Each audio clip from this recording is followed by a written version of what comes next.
John 2. On the third day, there was a wedding in Cana of Galilee, and the mother of Jesus was there. And both Jesus and his disciples were invited to the wedding. When the wine ran out, the mother of Jesus said to him, "They have no wine." And Jesus said to her, "Woman, what does that have to do with us? My hour has not yet come." His mother said to the servants, "Whatever he says to you, do it." Now, there were 6 stone water pots set there for the Jewish custom of purification, containing 20 or 30 gallons each.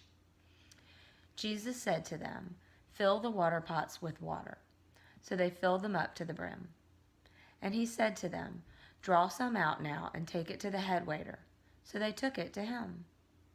When the head waiter tasted the water, which had become wine, and did not know where it came from, but the servants who had drawn the water out knew, the head waiter called the bridegroom and said to him, "Every man serves the good wine first, and when the people have drunk freely, then he serves the poor wine.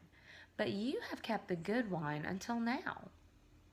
This beginning of his signs Jesus did in Cana of Galilee, and manifested his glory. His disciples believed in him. After this, he went down to Capernaum, he and his mother and his brothers and his disciples, and they stayed there a few days. The Passover of the Jews was near, and Jesus went up to Jerusalem.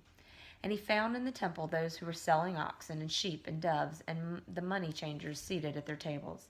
And he made a scourge of cords and drove them all out of the temple with the sheep and the oxen. And he poured out all the coins on the money changers and overturned their tables. And to those who were selling the doves, he said to them, "Take these things away and stop making my Father's house a place of business." His disciples remembered that it was written, "Zeal for your house will consume me." The Jews then said to him, "What signs do you show us as your authority for doing these things?" Jesus answered them, "Destroy this temple, and in 3 days I will rebuild it."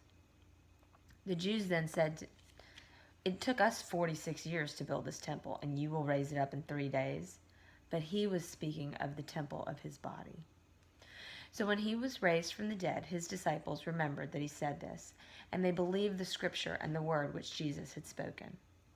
Now, when he was in Jerusalem at the Passover during the feast, many believed in his name, observing his signs which he was doing. But Jesus, on his part, was not entrusting himself to them, for he knew all men, and because he did not need anyone to testify concerning man, for he knew himself what was in man. God bless the reading and hearing of his word.